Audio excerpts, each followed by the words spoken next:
Hey there, Jacques. How you doing today? Great. How are you? Not too bad. Pleasure to have you. You and I run into each other quite a bit in the community, but We do. never actually sat down to talk about your story with Fat Merchant.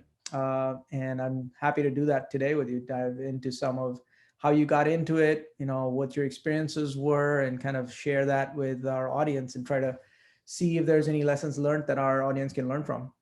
But Absolutely happy to share plenty of lessons. so much for doing this, man. I am a fan of yours from the community. You and I have collaborated on a few things there. You've taken ODevs to the next level. Orlando Devs is certainly a bustling community now. How many members do you have there now? Thousands. I think at last count, maybe 8,000 between the different newsletters and online communities that we have. That is amazing. Yeah, great job on doing that. And I know you've helped me with Lean Startup Orlando and Startup Weekend Orlando. So you are a doyen of the community. Appreciate your work there.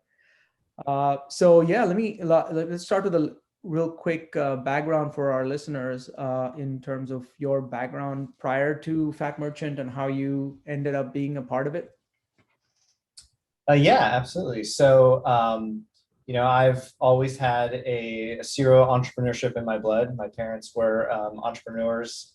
And so, I grew up a lot. With my youth, I spent helping them out with the family business, whether it was, printing flyers or, helping out in the back office, even balancing the books at times. So it's something in our family culture and history. And so definitely had a lot of different startups and business ideas, and kind of got crazy there in my youth from time to time. But probably just after college, I really started getting more serious with what I wanted to do. Actually getting funding and properly building products that I was looking to scale and grow and have a lot of impact on the world. And one of the ones just before Fat Merchant, started a company called AssistRx. Actually, just before that, we started a nonprofit. It is, I think, the largest nonprofit in Orlando. It is called the Assistance Fund. Um, and and then we started AssistRx, which we took some of our learnings. That nonprofit was about helping patients, who had very expensive medications, kind of getting through all of the assistance that was available to them. And then we took our learnings and we built a healthcare technology company, built an e-prescribing platform, and solve a different problem, but more on the physician side of that. And I did that for 6 years. We did it. We did had a very good business. They're still going strong, continuing to grow. But after about 6 years, I was itching to start something else. And so I got into a accelerator called Starter Studio, and ended up had a different idea, but ended up merging with the folks, my co-founders at Fat Merchant. And so we all joined and we just focused on Fat Merchant. I think we were the first and only group to merge within the tech accelerator, Starter Studio. And yeah, it's a great success story. We're Inc. 500 company now at Fat Merchant. We're a fintech. I probably should have started with that. Best places to work in a number of publications, and we're just having a blast building payment technologies for SMBs and the tech companies that serve them. Yeah, definitely going to give you a chance to brag on that. I want to make sure, for the folks who don't know, Fat Merchant is one of the most celebrated startups at this point in Orlando, having spun out, I want to say, I don't know, I'm going to make this number up, but it's probably in the dozens of millionaires have been created as a result of Fat Merchant's success, and the primary early investors have been repaid quite a bit back. So congratulations on that. I know you had a big investment event. Was it 3 months ago or something like that? Yeah, we did. That was really the catalyst. We had a majority investment from a great group called Greater Sum Ventures, GSV. and that is, that's the liquidity event in which we were able to mint some millionaires and return a lot of capital back to those local Orlando investors that took a gamble on us in the beginning. That's fantastic. Yep. So on that note, I do want to call out one thing, which is, it's always interesting when there's so many people that talk about startups and they're looking for co-founders and technical co-founders and that kind of thing. And we often miss an opportunity to celebrate some of the assets we have in our community. And I'm glad you raised Startup Studio as one of them, because those are the places where, people that are entrepreneurial should be gravitating to, like the events that you talked about, and Startup Weekend and Starter Studio. And those events are where, you actually get a chance to not just meet people, but you get to work with them in close quarters and interact with them. That allows you to find out, hey, is this a good fit? Or is that idea better? Is my idea better? Let's collaborate on something and make those connections that allowed you to have that. And those creative collisions are so essential to an innovation ecosystem. So I'm glad you brought that up. Anything that was it just coincidence that you happened to be there, or you said you were on a separate startup, but you moved to Sunero's company? Yeah, I think we both had needs. I was looking for, we were working remotely with another team outside of Boston. And so I think that we had some distances maintaining that remote work culture. I think, from Fat Merchant perspective, they had a business model without a technology supporting it. So we said, hey, let's join forces, let's merge, and have that technology and go to market strategy, be able to combine that and really hit a home run. And so we did that. So it was a little bit of a leap, because, I also had to leave my, CTO co-founder role at AssistRx in order to do that, because, it's a full-time job doing startup. So. Yeah, and those are very important decisions, which is why I'm taking a couple of extra minutes, because tell me about what made you so sure that this was the right decision for you to do, because you're making a lot of important and significant long-term choices there. Yeah, so I mean, I won't say I was so sure, right? Like there's a threshold where I'm thinking like, okay, I believe in the vision. There's some good ingredients here. I gel really well with the other co-founders, more so than I have with any colleagues in the past. So I'm like, there's like all of the right, I think, ingredients for success. And, I had sort of made sure, I knew that I personally set myself up to make sure that I could pursue this, right? Like, certainly if you're not financially prepared to have an extended period where you're not making much income, it can be challenging to just go full time on a startup, and I certainly understand that. And so I knew that it was coming, so I just started preparing for it financially for a while. So I was ready. Cool. That's awesome. And on that note, let's talk about Orlando a little bit. What do you think were some of the unique challenges and benefits for doing this in Orlando? I think we're very blessed to have met in Orlando and built this company up in Orlando, still in Orlando after all this time. And I think we'll continue to grow and we have like I said, we've got not only investors that had capital returned to them, now we have new investors, right? All of the people that and the employees that benefited from this that are now, including myself, able to go back and reinvest that into the local community. When I say that we're lucky, early on, we were certainly courted by, capital firms from the West Coast. And not to say that there's anything, wrong with working with those firms, but I think the unique culture of Orlando, a lot of, humble, hardworking people, very service oriented, experience oriented.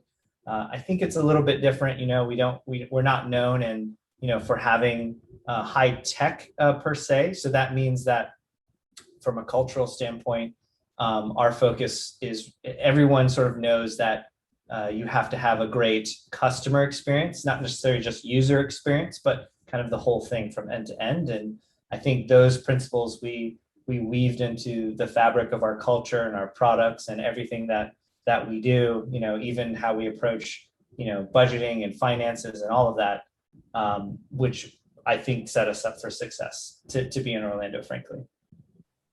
Cool. Yeah. And where do you think like some of the limitations of Orlando were that you had to overcome as well? The limitations are, yeah, pretty straightforward, right? Like, so we have a pretty nascent tech hub, and so there wasn't a ton of investors so to be able to fund our early rounds. I think the situation has gotten a lot better in recent times, and hopefully we were able to contribute to some of that.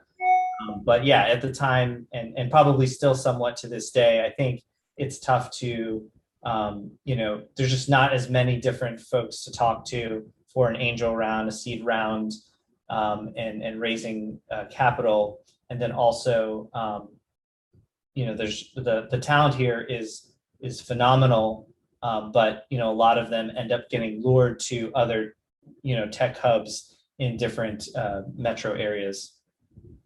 Yeah, totally agree. And of course, you're doing your part to solve that problem now, especially with what we would call the fat merchant cabal back, and you're a lot of those folks are reinvesting in the community and in startups, and you and I collaborated on a couple of investments too. So that's great that you guys are paying it forward, if you will. So that's great. So one of the things that's most interesting about the fat merchant story is in my series, I call it the digital immigrant versus the digital native, where, a lot of companies are looking at tech, and the companies pre-existing or predating, like, mobile or the internet, even like 30, 40, 50-year-old companies, and they're trying to get tech into their business, which is a digital immigrant because they weren't natively doing that. Whereas you guys started right from day one with a tech plan and a tech strategy. And I want to explore that a little bit, because the mindset and the approach and the thinking that you're bringing to that is completely different from what those digital immigrants are doing. However, there's a lot to learn from it, because I think emulating digital natives is really the way to go for how digital immigrants create new business models for themselves, tech-enabled business models for themselves. So tell me a little bit about that. Like, what was the initial pitch that you heard from Sunira that attracted you to it, and how much has that evolved, like that business model, the initial business model evolved, and the pivots that you guys went through to be where you are today? Yeah, I think the initial pitch was about taking the what are the problems with our space today? Well, payments are pretty complicated. The pricing is challenging, not fairly priced for a lot of SMBs, for small, medium-sized businesses. And the technology was frankly outdated in a lot of areas, or they didn't talk to each other, meaning you had one product to swipe cards, you had a different product to do your invoicing, and you really didn't have a holistic view. So I think from that standpoint, we did pretty well. The vision ended up on the direct side of the business, and I'll explain what I mean there. But yeah, I think we ended up doing really well on delivering that value using a subscription style. We started off was payments as a subscription, but then we said, you know what, we're just going to give payments. We're not trying to make money on 1% of your volume, right? What we're trying to do is deliver technology, and so subscription still works for that, right? Is having subscription for the platform, and then of course all of the technology that we've been able to build, everything from mobile to the terminals to we have one-click shopping cart, text to pay. We sort of added on all of these different ways that consumers want to pay, that works with the different industries that the small businesses are working in, and having it all from one single view. So that we accomplished, I would say, and that business has matured very well. And exponential growth in the early days, doubling pretty much every year. What is new for us and maybe somewhat surprising was a few years in where we started to get more software companies asking us like, hey, I have a software business, I have a CRM or, some sort of booking system and I want to take payments in it. Can you help me with that? And that's sort of where we said, sure, we do have an API, but the difference is the software company represented many small businesses, right? So we sort of had to work at a different level, provide a different tool set specifically for that software provider, not just their customers directly, right? And so that is the fastest growing part of our business. And that's been super interesting and surprising for us. Gotcha. Yeah, so you're kind of doing a multi-tenant implementation for a single client. So one client of yours could have multiple tenants using Fat Merchant's API. That's correct. Yeah. Got it. That's cool. Yeah, that'll allow you to scale much faster. So that's great. Very exciting play there. Overall, on the business model side, when you first looked at this, was this always a tech play, or was this something that was, hey, how do we make this easier for merchants to do transfers and all of that? Or was it from day one like, hey, this is the only way to do it? We have to be API driven. We have to be tech driven. I mean, I think from the tech perspective, we certainly felt like API first was a strategy, and that really helped us pivot into that we call it the ISV market, where other software providers are embedding our technology into theirs. So certainly that was helpful. But I think from the beginning, for a very brief time, it was primarily a pricing play, and then that was part of the when we were in Starter Studio, that was part of what we were working out. Like, okay, is it just a pricing play, or how does technology really complete the story around the problem that we're solving? And so when we came out through the end of that program and graduated, if you will, what we launched was a solution that really had three components to it, right? Which one is a simpler pricing model that was more straightforward with greater transparency, technology that was at least better or solved some issues that current technology couldn't solve, and then the third piece was just like what we call the best name experience, like really good customer service, being able to pick up the phone, not hiding behind sort of like emails and a ticketing system, and really walking through each business and their unique experience of how they wanted to do it. So those three components was really, and I think to this day, at least on the direct side, and even on the ISV partnership side, we follow those three tenets. That's fantastic. Yeah, I mean that's really visionary to see something that you guys had crafted together at the accelerator, and then really bringing that to life without any massive changes to the original strategy. That's great. So along that journey, I'm sure your team has grown from a few handful of people to now, what is it up to now? 140 is the team today. Yeah, across all departments. 140. So I'm sure there's a lot of learnings there in terms of not just how you scaled revenue and customers, but your team as well, how you've grown, and how big is your software group at the moment? We make about 20 or so within the company. Yeah. Gotcha. So what would you say are some of the learnings that you had as a CTO, balancing, technology considerations, HR considerations, training considerations, and all of that? Like any lessons learned that you'd like to share on that? Yeah, I think, in the beginning, when we're small, we're all just, if we have a very collaborative environment, things just work out really well, and it's easy to get things done. It's really easy to make decisions and to change. And as you scale, even if you have a very collaborative environment, without sort of intentional processes and continuing to help foster that culture of collaboration, working together, it really gets hard to continue to scale that. So I think that's the biggest challenge for us is like, we have a lot of the same people that have been here since the very beginning, but because there are so many, a part of the business that used to be someone's job for 1 hour a day is now an entire team's job.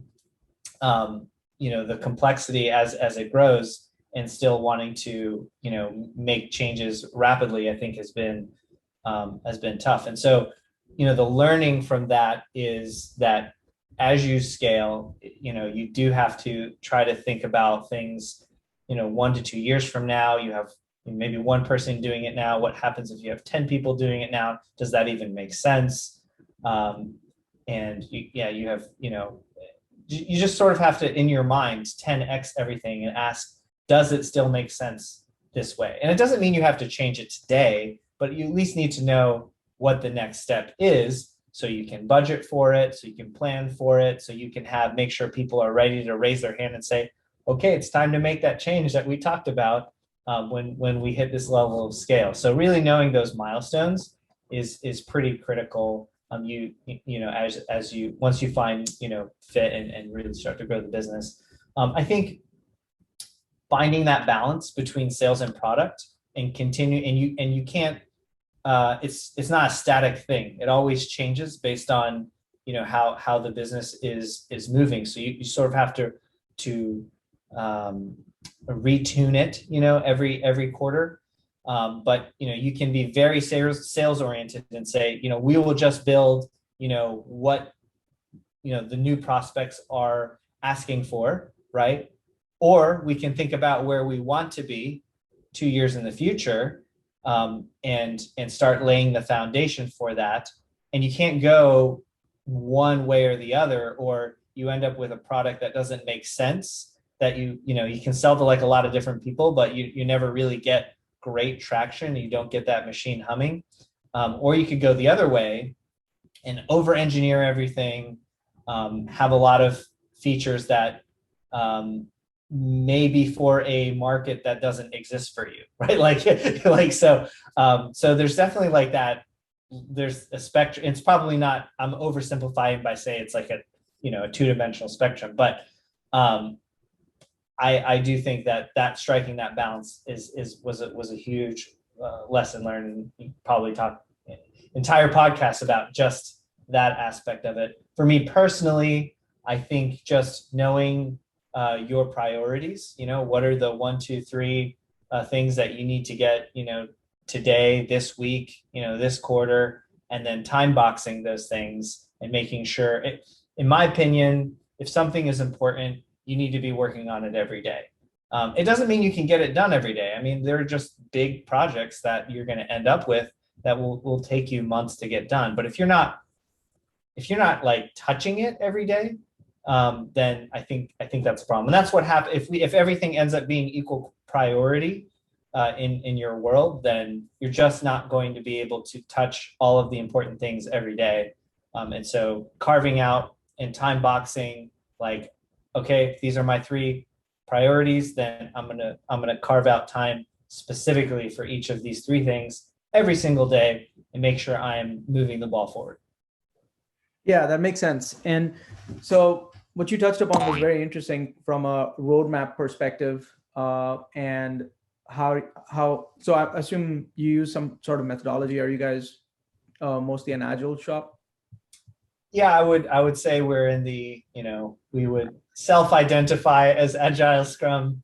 Yep. Yeah. Okay, so from that perspective, you've got a cadence of releases and all of that. Mm-hmm.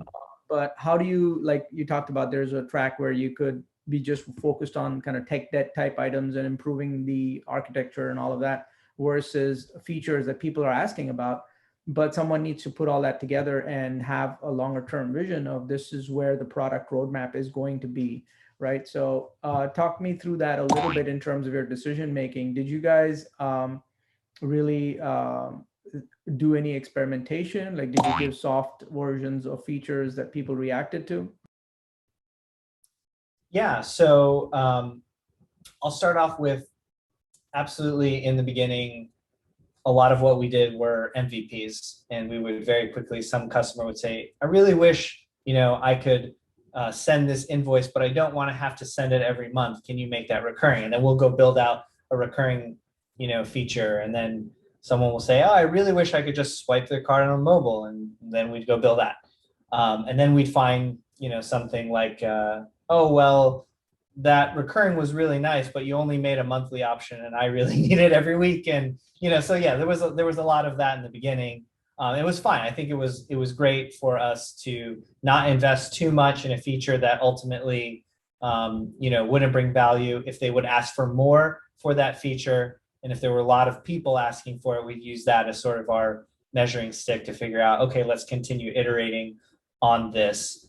And that certainly helped us, prevented us from over investing too much in one feature before we release it and find out that, maybe our customer base doesn't really care about that particular thing as much as we think they do.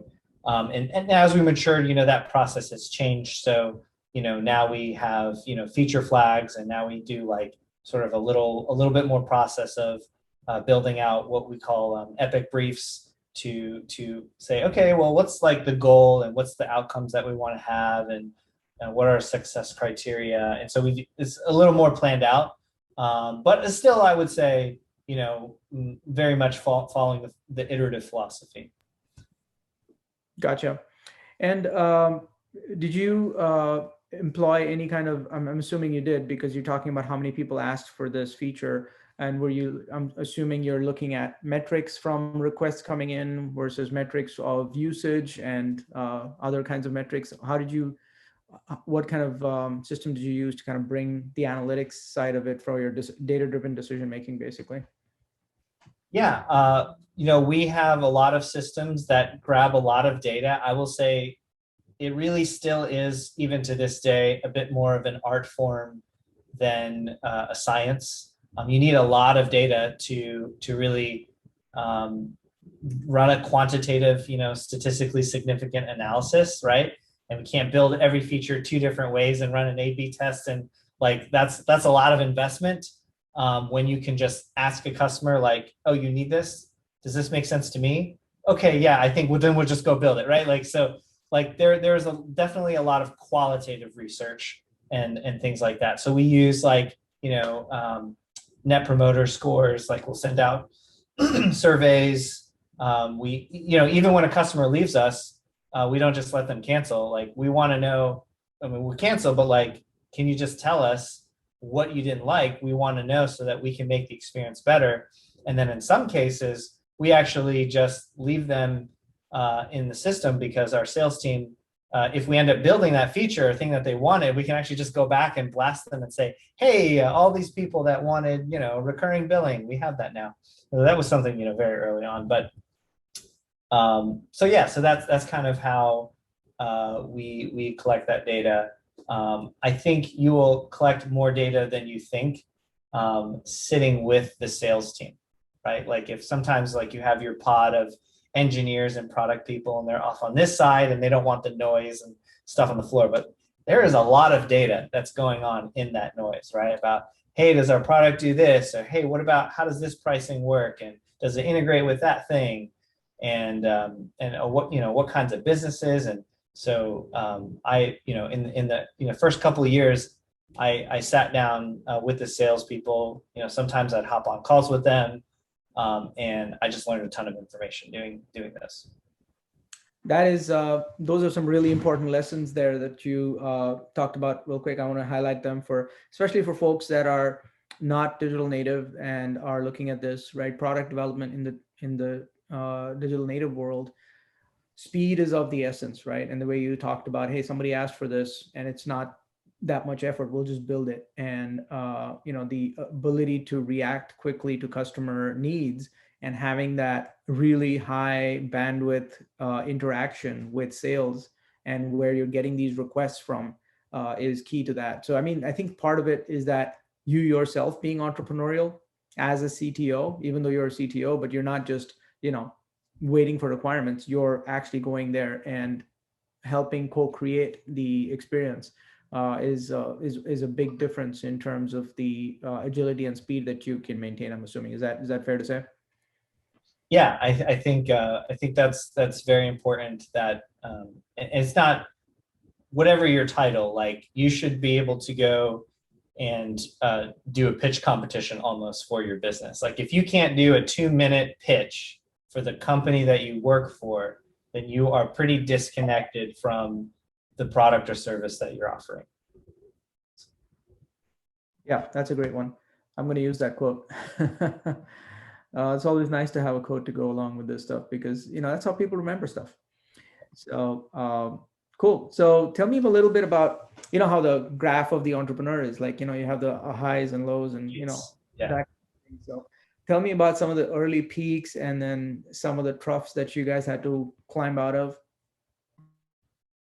We certainly we have a lot of peaks. The highlights always look good on Instagram or Facebook or whatever. But we definitely had our troughs or valleys. I think obviously we've had in the early days different technology issues, or I didn't mean to deploy that, or I think every department has had some sort of stumble, and it just kind of goes in cycles. Great one is our marketing. When we were first sort of trying to wade the water with the digital marketing, we just raised some funds, and then we're like, okay, now we have money to spend on marketing to continue to acquire more customers. We have great retention, we have great lifetime value, so why not spend the money and get more customers? And so we were like, okay, well, we get this much customers for this much that we're spending in Google, so let's just 10x that number, and we should get 10x the customers. Like that sort of sounds very logical if you just say it that way. And that ended up not being the case. Like we weren't accounting for, customers who, maybe found us organically, but, maybe then ended up searching for us on Google. And so they were being attributed to a channel. So we spent 10x on marketing that 1 month, and we did not get 10x lift in sales. And so that was, I don't know. I mean, I could go on and on. There were days where, we had some gaps where, we sort of exhausted the amount of capital that was available within Florida, and we had to go seek out capital elsewhere. But in between those times, we were sort of still trying to figure out, can we raise this money locally? And time was running out because we had a runway. So then we're sitting around the whiteboard and we're like, okay, well, what is our runway? Like it's 5 months, but is it 4.5 months? Like, can we squeeze out an extra 2 weeks if we, shut this thing off? Or what if we forego our salaries as co-founders? Like, could we extend that even further? Like, there were definitely some darker moments that no one writes about. It's just not something that ever makes the cover of Fortune magazine. But yeah, but we learned from all of those things, and they've definitely made us more resilient and super appreciative of the journey. It's not a straight line, for sure. That makes sense. So where do you stand today, and what does your roadmap and aspirations look like? I think we will always want to serve the small businesses. And again, it's like all of the co-founders have an entrepreneurial spirit and background and families, and that goes the same with a lot of the company too. I think everyone sort of has that spirit, so we'll all want to be supportive of businesses, provide them tools they need to continue to grow. I think we may do it differently. I think our aspiration now is to take the technology that we've built and enable other software companies to be the new fat merchants. And, they're going to focus on these particular verticals. We've got the fat merchant of, plumbing, and the fat merchant of, lawyers and whatever. And so they're building their softwares that do their thing. And we want to help them, we want to help them grow, and in turn, they're going to help their businesses grow. So we can end up essentially impacting and helping a lot more people and businesses that way. Wonderful. So, what are some of the resources that you felt really helped you along in the journey? Like you got the right book or video or, content at the right time that you really feel helped you to grow to the next level? What recommendations would you have for our audience? Well, definitely check out your local meetups. Check to see if you have a lean startup locally. Startup Weekend is also a great program as well as far as events go. I guess I'll do this a few different ways. I would say the most important one is for me that I had to learn as part of this process was not really about technology or sales or marketing. And those are things that, they're important, but if you have a learning culture, you can figure that out. I would say The 5 Dysfunctions of a Team is a book that I would recommend because as you grow and scale your business, any little crack between your management team or your leadership is sort of going to have ripples and waves throughout the rest of your organization. And I know we definitely wouldn't be where we are today without having that alignment among all of us in the leadership team. So I would recommend that book from purely business standpoint.